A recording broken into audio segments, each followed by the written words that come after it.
Well, today we're going to be talking with Eric Derks about his work using systems thinking to develop practical approaches to creating lasting systemic socio-economic change. And Eric is the managing partner in the Canopy Lab, a US-based small business of international development practitioners, project managers, researchers, strategic advisors, trainers, and theorists dedicated to developing systemic approaches to complex social challenges in local and international development. With 30 years of experience in international development, Eric has designed and led large-scale projects, molded high-performance teams, I like that sounds, and applied systems thinking to project strategy activities, operations, and knowledge management with organizations, communities, and government entities across the globe. So welcome to the podcast, Eric. How are you? Hi, Sally. Glad to be here. Thanks for having me. You're welcome. So, I mean, we've been talking on and off about this kind of stuff for years now. And what attracts me most to your kind of work is that you integrate, well, first of all, you're looking towards long-term systemic change, not just a one-off project and that's difficult because a lot of international development is focused on let's do a water project here or let's do an education project there, but keeping those things and really organizing them into a self-sustaining system is a whole nother deal. Is this where I'm supposed to yes, chime in? Chime in here. That was the leading question, the leading conversation starter. That's it. That was it. All right, great. Yeah. Hey, yeah, I agree. It is difficult.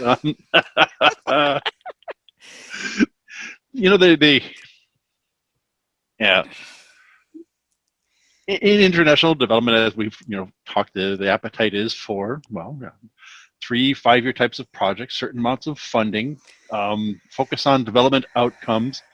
So there's a consciousness about spending resources, money, and getting a return, and that return being reduction in poverty, increases in incomes, lower child mortality rates, certain behavior changes, certain impacts or ways in which the system works that look better, more trade, more exports, stronger agricultural processing, but more value addition going on. So a lot of types of outcomes looking for and get shaped into a particular investment of development and systems thinking helps us overall make so much more better sense of what's going on, why things work the way they do, as one intervenes and learns about the system. So, and recognizing that for lasting types of changes, we need to be getting at some of the root causes, which are variably systemic in nature, around the things we've talked about, how people interrelate, the types of connections taking place in the market. You can go back to the systems iceberg and all the things that are below the waterline that are weighty dynamics shaping patterns of behavior. That's nothing new. That's been around for longer than me, and I feel like I think we in the development sphere, international, I could speak more about market systems development because we think along those terms a lot. Started embracing a lot of these ideas and these understandings more to influence how we understand the systems to intervene in and the types of interventions that can shift patterns of behavior, can shift how the system itself functions and performs, to perform in ways that are more equitable, inclusive, competitive, and the like. Okay, so can you say a little bit more about what you mean by systems thinking? systems Well, that's approaches. I don't Yes. know how many times I've gotten into trouble with that. You talk to different people, and systems thinking means something different to them. Yeah. And I real and every single time I realize what a charlatan I am in terms of uh, use of the term and not being as ideologically wed to something that I don't understand. Right. And so uh, for me, systems thinking is having a systems perspective, which is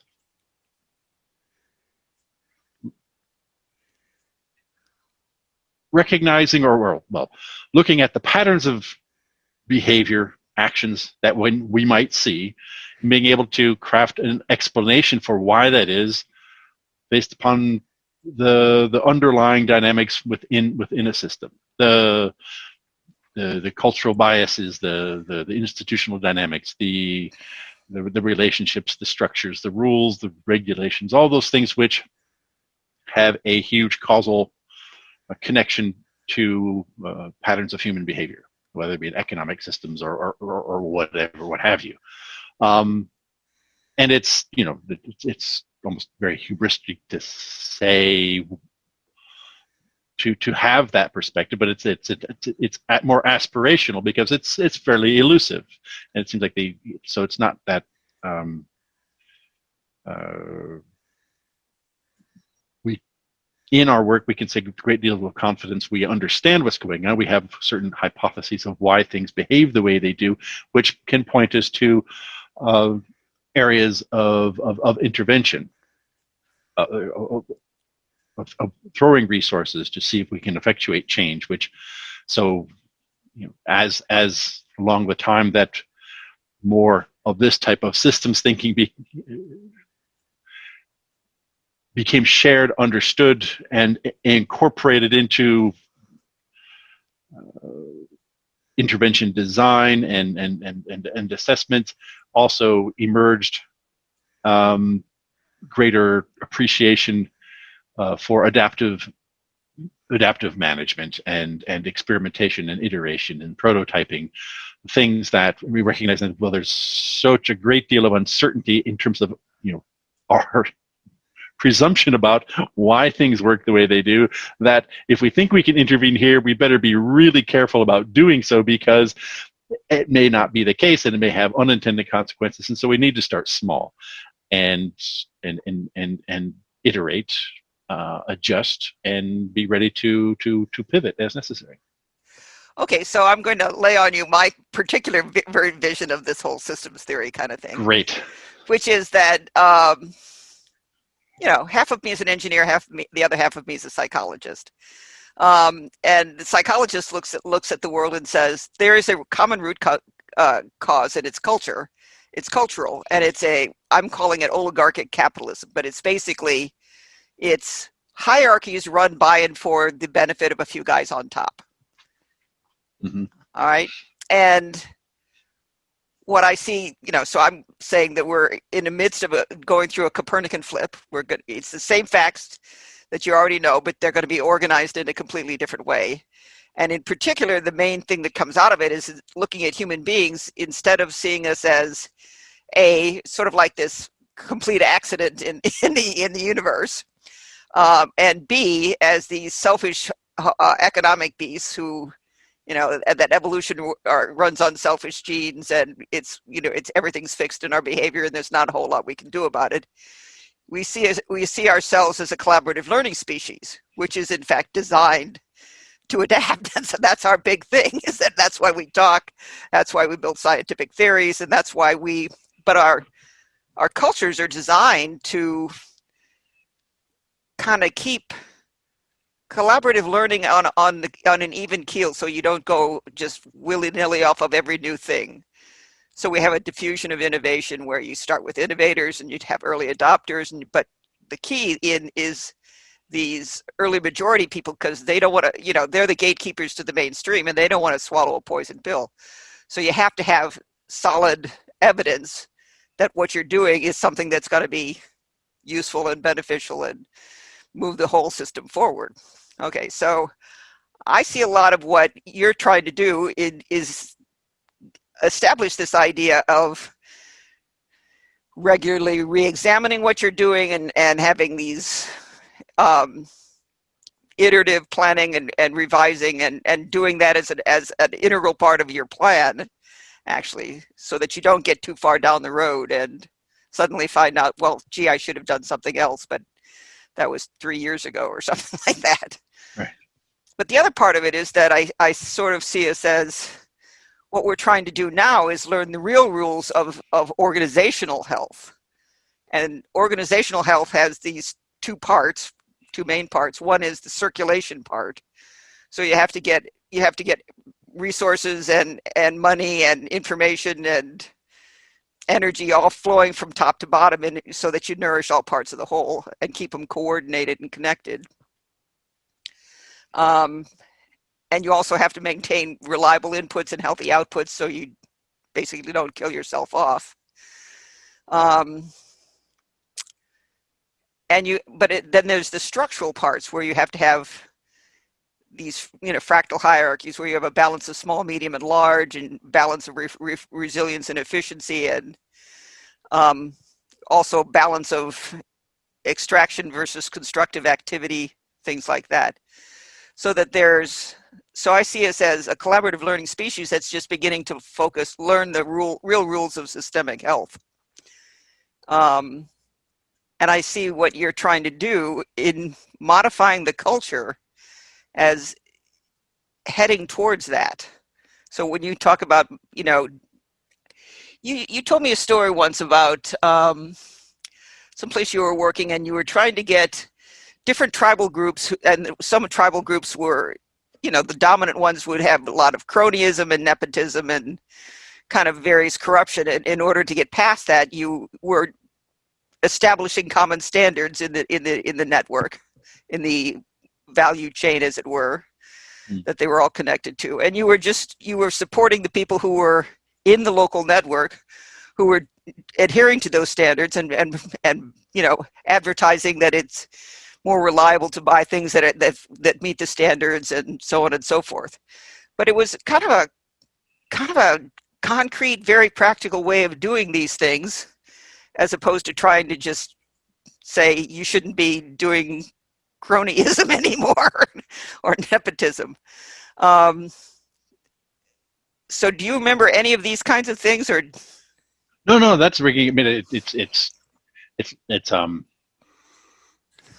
I would say it's a very common tactic among our strategy in market development, market systems development, where for all the things that you just mentioned, for flows of resources, information, people have trusting relationships, recognizing that there is value in those dynamics for overall system health, that impediments to those, one of the common impediments is just lack of transparency. And because these asymmetries of information can be taken advantage of, right, by other sides. And so there's not only poor information flowing through, there's also misapprehension about who to trust as trading partners and the like, and you have more isolation of people, less agency on people who do not have information, more agency on those who do have information. And as we know, it is not those who have tend toward having more, and those who have less tend toward having less. Yeah. And so it's sure, righting those imbalances, but it's not there is a social justice aspect in all of those things, but the pragmatic I don't say levers to pull, but some of the pragmatic things to be looking at are ways of creating transparency and information. You see it. I'm working with a project now that's doing a lot in terms of improving the business environment in the Democratic Republic of Congo, which is been very much a difficult place to work. But a lot of what they're working on is just throwing lots of resources into boosting the digitalization of public information, how businesses get registered, collateral registry and electronic collateral registry. There is a collateral registry, but it's all on paper. Nobody has confidence that the things that get registered are going to be around in 10 years and still consultable. But when it's digitized, now you can have banks registering collaterals right away. They can be consultable over the life of the loan. And what this does is it creates a lot more confidence. Well, people in the banking sector, a lot more confidence that the client they're coming with, who's coming to them looking for a loan and using their property or asset as collateral, doesn't already have it used as collateral in other banks, which tends to be the case. Yes. So you can imagine the risk aversion and why interest rates might be fairly high. This partially because of that. So they're looking at just throwing, and they're not alone, and there's other organizations doing this as well. But it has a huge potential impact on just creating confidence, better flows of information, levels of honesty that the system can be working in. It's not just who you know, but what's available to be known. Yeah, right. Right. Well, that's fascinating. I mean, it's the pragmatism that I like. I think the goal is social equity and just sort of general fairness and mutual benefit in all of these kinds of systems. Right. But I just think accusing people of the truth, which is what you're doing is corrupt, unequal, unfair, whatever you want to call it, only goes so far unless you have these kind of practical kinds of alternatives that help you get around. So that, however, works mainly with banks, right? So it's the banks that are going to benefit from these registries. Most immediately, yes. But you could start tying those banks, that registry, to the central bank that can now start looking at the collateral registry, can start looking at the property deeds registry, can start looking at the business registration registry and the annual accounts. All these things being digitized can now begin to start making more sane projections about what's happening with the economy and recognizing, seeing uptick in banks, seeing uptick in businesses being registered, what is happening, where is investment happening, where is it not happening. I think it start being, right now, the central bank in the DRC, the economy is in many respects a black box. But you just don't know what's happening with it. But with better digitization in these regards, of all those different types of things, this is the types of things that can emerge from that. And unsurprisingly, perhaps one of the slowest to come on board. I mean, it's obviously it's a huge undertaking, and it's not just one organization, and it's not just going to happen over a short period of time. But one of the laggards, you're talking about your diffusion of innovation curve and your early adopters. Right. One of the laggards to kind of all of this and protecting their turf is the tax people, because they've been getting away with lots up to date, and they really don't want to be participating. They don't want to be sharing their database with anybody else because hey, this is their source of revenue. But you can imagine at some point there's going to become huge pressure for them to be part of the system too, and so that there's a much more even playing field for businesses to move into. Or is this going to become the weakest link in the chain, and there's going to be pressure? So it's a process that in itself creates a huge amounts of social pressure moving forward. I mean, that's what happens with rules, right? Rules become kind of constraints on people's behavior, and the more people behave in these ways, the more they want other people to behave in these ways, and that's what. So the rules of the game proverbially have changed, and this is what people. This is how change happens. This is where that gets amplified over time. So is this a kind of an optimistic view of the diffusion of innovation again, where it really does kind of move along? It doesn't just get stuck at the top when you get to the guys who have a vested interest in the status quo, the laggards? Or Oh no, no, not really. I don't actually. My pessimism is pretty profound in many regards in terms of change, just because I think it's easy to underestimate.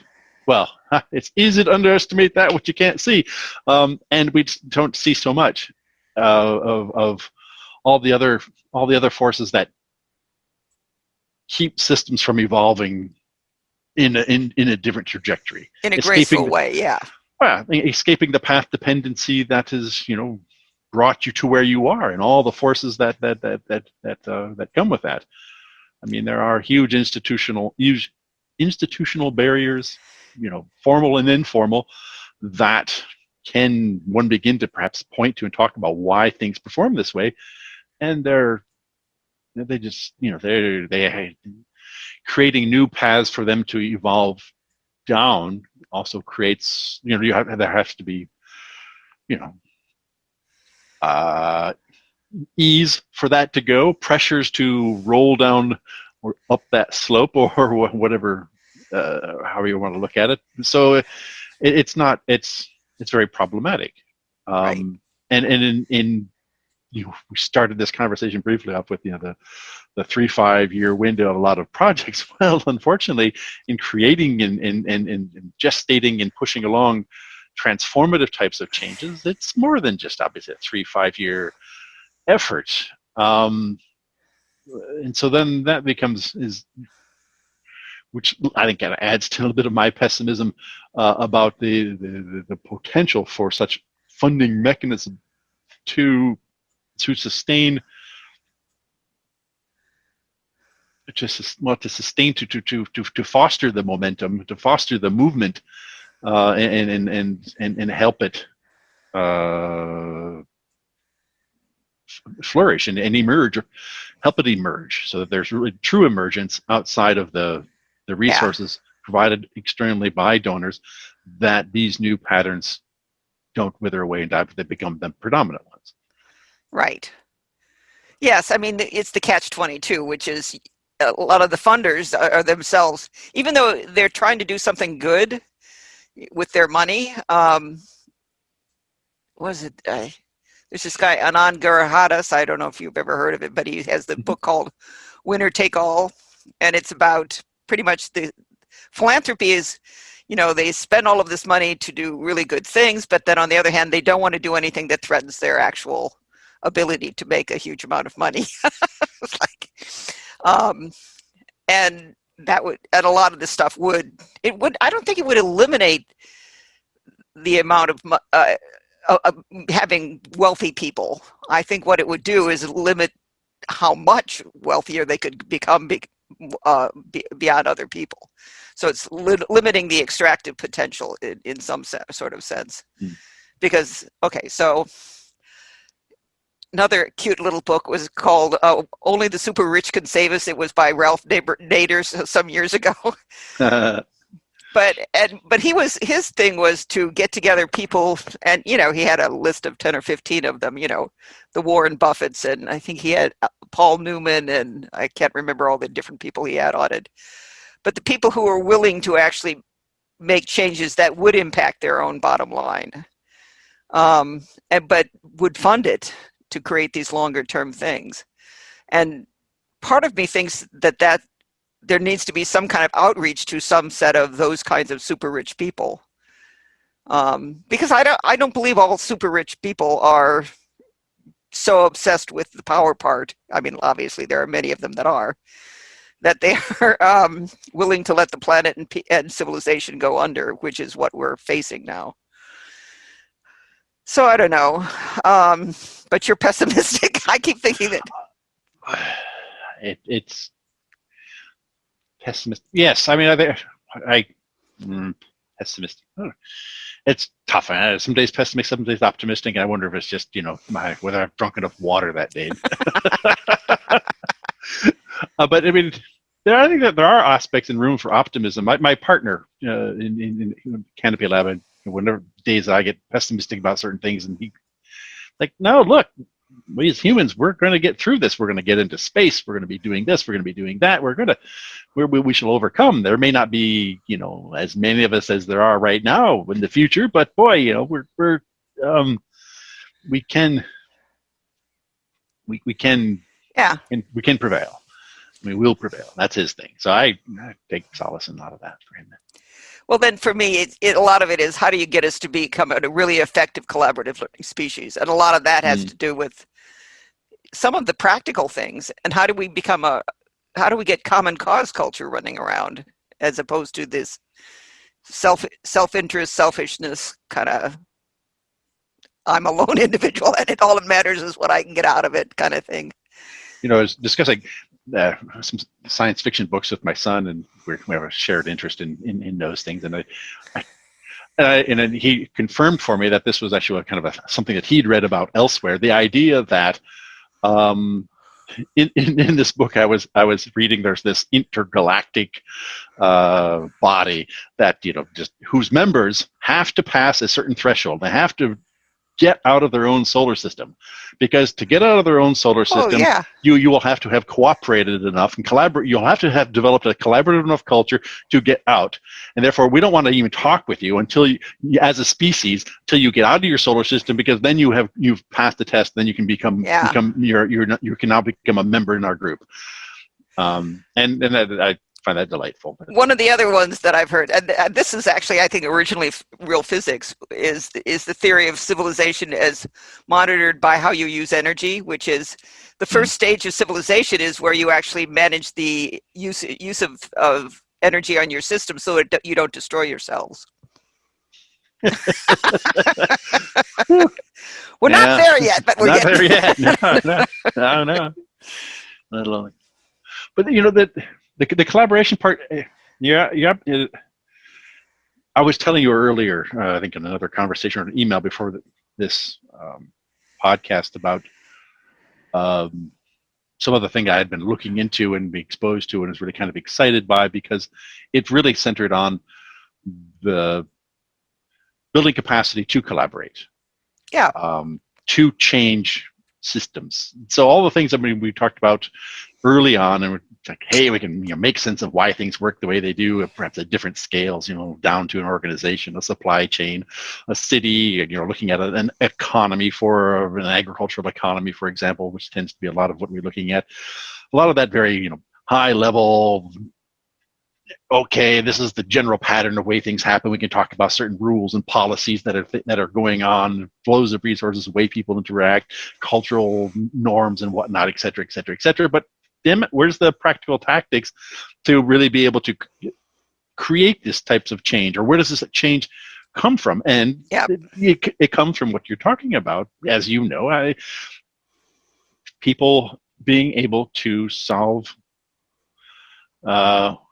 wicked problems, complex problems, manage complexity. What would this area look like if it were much more attractive and vibrant? What needs to happen, and how can groups of people come together and tackle those issues in ways that aren't, let's pull together a large roadmap. That would treat the problem as like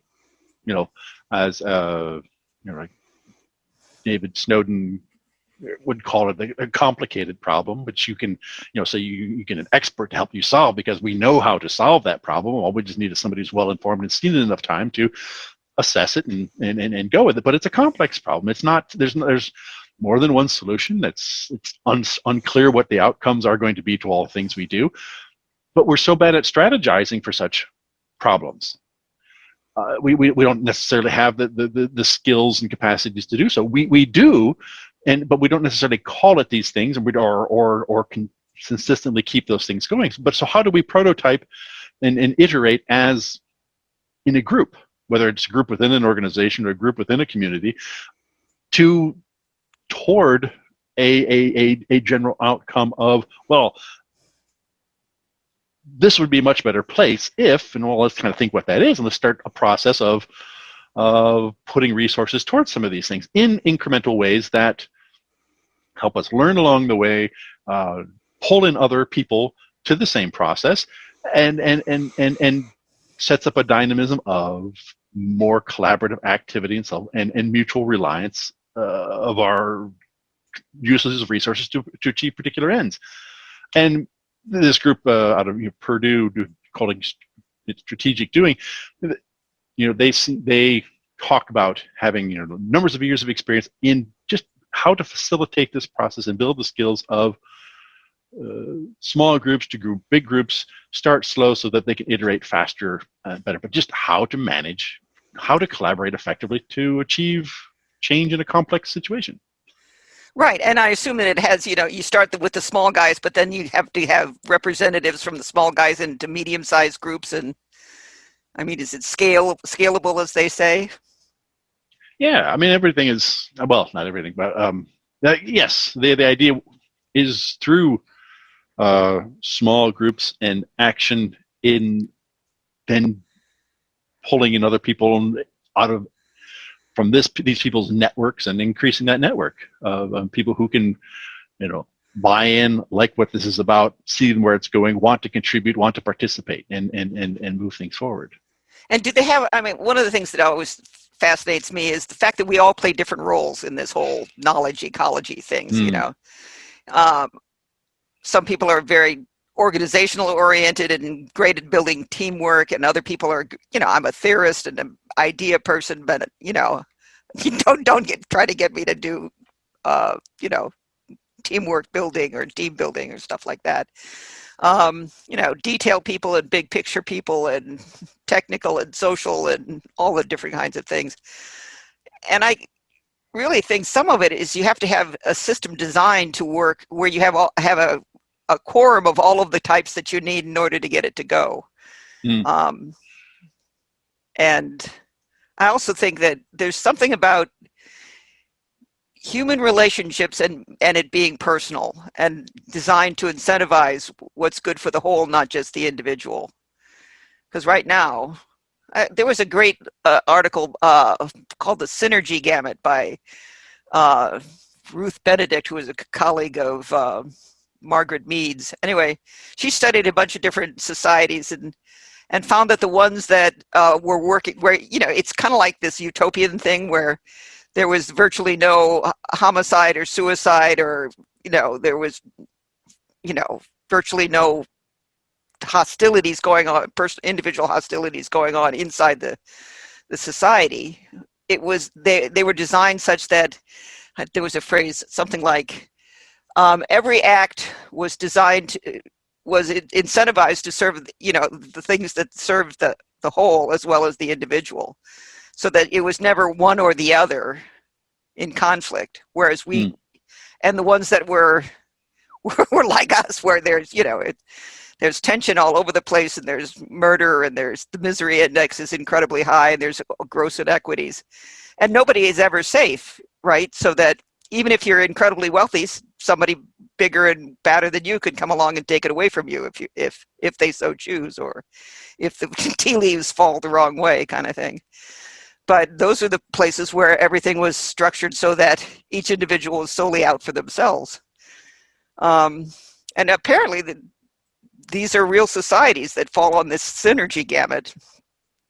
So I was always wondering, and because you look at the way we solved incentives for self-interest and competition everywhere, and then and economics is all, and evolution, for heaven's sakes, is all structured as if everything is better when you have head-to-head competition over, and particularly over price and winner take all. Only in one half of the prisoner's dilemma. I mean, the other half of the prisoner's dilemma would argue otherwise. It's true, but it does take a more of a leap of faith, right? Yeah. Well, it takes consciously structuring these incentives. So have you ever heard of this group called Mondragon in the Basque part of Spain? Yeah, you've told me about them. Okay, but you don't have any. But no, apart from that, no. See, I think a lot of this has to do with management and how management structures incentives, because you know, you do have to have somebody who's managing all of this because it doesn't happen all by itself, and it can't just happen at the grassroots level. Um, but they have things like they have one was called a social committee, and the social committee's job was not just to throw parties, but to actually examine what people needed, what were their needs that weren't being met. And as a result of examining some of these things, they've set up their own university system, they've set up their own banking system. And so they keep pressures from building to, extraordinary types, extremes. And it allows them to change more rapidly and gracefully, I guess, hopefully. But of course, you think that when you talk about management structures, setting the incentives, is there any connection by chance to being able to manage through and around an adaptive cycle of things, through upturns, downturns, recognizing where you are on the peak of the upturn, and that, hey, we need to either make a lateral jump, shift, or hedge our bets, spread out, put resources in different baskets so it doesn't all crash into something. I don't think they use that language, but there is definitely some of that. So they definitely are ready to shift workers around to different companies, or shift them away into like take a course now, instead of, because your particular company is going through hard times. The refrigerator manufacturing is slow this month, or we're having an economic downturn. But those only work to a certain degree, especially when you're having a global crisis where everything is going down. Right. and of course, then they're facing with the bigger pressures from the broader groups, from the international community, and from people who don't like this whole idea because it seems too communist, I think, socialist, whatever you want to call it. They can't. There's not a clear enough pyramid for them to climb on top of it, and it can't be co-opted as such. Right. So they work assiduously to avoid politics in anything that they do. So in order to avoid being damaged by somebody from the outside who's not happy. So we haven't talked very much about you. So how do you also work with a bunch of people who are doing this systems thinking kind of approach? Yeah, so we've got a small consultancy business. There's three managing partners. Myself, I started the business, and then in 2019 was joined by Tim Sparkman, been a friend of mine for a while. We were both I've known him for a long time, but we were both in Uganda managing different projects there, and Holly Kruger, who I met through some various consulting. She was managing one of the projects in the DRC at some point, but she's based in Morocco, working there, and my friend Tim is here in the Washington DC area, and we've got probably a couple dozen different consultants we work with on a regular basis. We're just starting out. We're just getting some. Starting out in that, having our first hire under our belts, have some number of projects, we're growing organically, well, organically, what other way there is there to grow? Can't be doing it in other ways. Don't just say, I mean, we do, let's see, kind of thinking of the areas that we're getting into, intervening in changing systems. Take that as however we would like. Organizational development, we work with a lot of projects and for-profit and not-for-profit organizations in how to apply some systems thinking to improve ways that they're operating. There are lots of codified approaches or very people very dogmatic about certain approaches to market systems development or applying systems thinking, and we try to be as agnostic as possible, recognizing that, hey, we think we've through our experience in managing projects and doing this work for a while, and exploration of the usefulness of a systems perspective and such, help people with what they're doing themselves, not say like, hey, you got to do it this way, or you can't do it that way, but hey, here's some ways that can help you improve the way you are conceiving of intervening and creating change, in ways of actually going about and measuring and looking for that change to see if you are pushing things in the right direction. Be aware of the unintended consequences, the unintended outcomes, and the like. So we have that systems change, organizational development. We do a lot of project evaluation and work with projects on their own monitoring and evaluation in internal components, which also kind of dovetails with the organizational developmental aspects of becoming better learning organizations. How do you be much more intentional about what you think is going to happen, so that you can actually tell whether things are moving in that direction? How can we shorten the information loops based from doing something to understanding or being able to have some opinion about whether it's actually moving things in the right direction or not, as opposed to just relying on sets of indicators that are lagging a bit far behind your actual activities and engagements with people. Are they having the intended response or not? What are signs of failure success that this overall strategy is having doing what you think it should be doing, or do you need to be looking elsewhere? I guess the last aspect of things we get into is a fair amount of research. Some of it kind of dovetails with helping people make sense of the product space they're working in. Some of it is looking at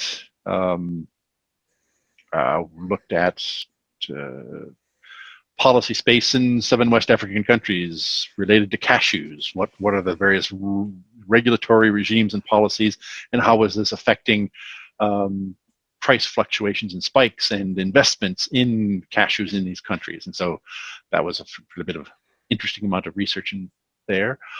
I don't know. We get into a whole range of things. We'd very much like to our professional backgrounds all started in economic development, market development, market systems development, but we recognize thinking about practical application of systems thinking, that it's not just into economic development or market systems development. We'd like to be much more involved in other spaces, recognizing that there's obvious applicability, even if there isn't a fundamental understanding of the subject matter in, say, healthcare, housing, workforce development, and the like, that the issues are very similar fundamentally.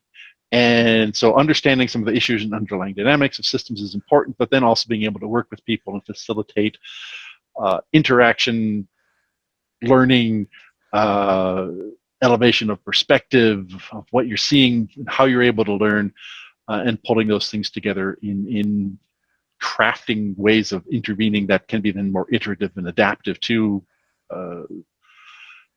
the outcomes you're generating. So it sounds like you're actually living your practice. That is, you go in, sort of adapt to what they're doing, and you have this toolkit of stuff inside that you know of that can maybe help, but it's very iterative and ongoing and adaptive and back and forth and changing as you go. I think so. One of I think it's a bit of a crime. I've been part of the process of training. That in our industry, everybody in the industry has, the training division of people who do lots of training and this and that. And I've been part of that in terms of, training people in certain methodologies and approaches and tools. And those all, I think they fail. They have a low percentage success rate, because you can talk about new ways of doing things, but then people go back to their companies, their outfits, the projects they're working on, and there's still a host of procedural components, policies, management incentives and messaging, organizational structure, so many things that hey, maybe they don't even fit in that. And so somebody can start tinkering around the edges, or maybe they do take a bit of a foothold, but you start applying and working, but you don't have people around which to have useful, meaningful conversations about these. Or if you don't, then those things also languish. And so I think we've tailored our training and organizational development to embrace two important concepts. One is that introducing concepts and skills in formal types of sessions is important. Following that up with practical application is equally as important. And so there has to be that type of coaching and hands-on involvement and successive coaching to helping people build up their own mastery of these areas of expertise.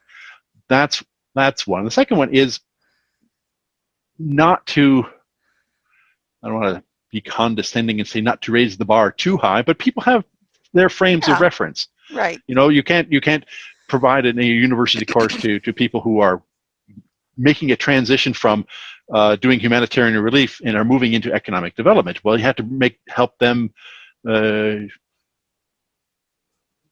present the frame of systems thinking that embraces both of those and help them see the horizon a little further over the horizon. That's because then people are much able to take those steps and move into those spaces than they would otherwise. It's overwhelming, though, that the amount of knowledge you have to have. I mean, just that last example where you have to have a framework that embraces these two smaller frameworks in order to help somebody manage to make the transition between the two. Wow. I mean, that's... Yeah, a lot of it is just having managed similar projects and oriented teams and build capacity. You get a sense of where people's heads are, mm-hmm. what they're embracing, what are they looking at, what's important to them, what's driving them, or what are they seeing, and what's influencing their decisions. What are their mental models? If I was smarter, I'd probably hire people with a much better ability to categorize and characterize people's mental models and be able to use that. And I think there are things for that, but it would have to tailor to perhaps things that fit with systems thinking and the like. But I don't know. And how do people who want to hire you find you? I mean, is there a particular? You're not advertising one particular thing, right? It's systems theory, thinking, but it's very, like you say, agnostic. Covers them. Well, that is a challenge. We chuckle about the fact that all our services are rather bespoke, and it's true. But it's the practical application of systems thinking and how to help you and your teams work more effectively. I mean, in that, right, people who kind of gravitate to our website and who are part of our networks tend to be part of the international economic development field, and so that keeps us awful busy. We are actively also, I guess, looking under rocks and networking with people in other spaces. My partner, Tim, is talking to a whole bunch of people here in the U.S. about workforce development. He worked on a lot of workforce development issues in different places in other parts of the world, and he's very curious about it here, but also with the eye to, hey, maybe I don't have to get on a plane that is eight hours. I can just get on one that's maybe for 2 hours or less, and have a satisfying satisfied client at the end of the day as well. Well, I'm going to have to close this off because we're only supposed to try to keep these to 40 minutes, but this has been fun. It is, and I'm sure that the person editing this will have to bring it all down to whatever we need. Whatever you need, and I hope there's enough in here. Yeah. All right. Well, thanks a bunch. My partner and I, Tim, tried to do a podcast a while ago, but then we were editing. It's like, we didn't have the guy that hopefully is going to do a good job for this, but we recognize, one, it's so big, and two, we just wanted to keep having these conversations going. We were just having so much fun, and it's like, well, where do we begin to edit? Nobody would want to listen to the whole thing, or maybe they do. I don't know. All right. Well, take care. I'm going to stop the recording now.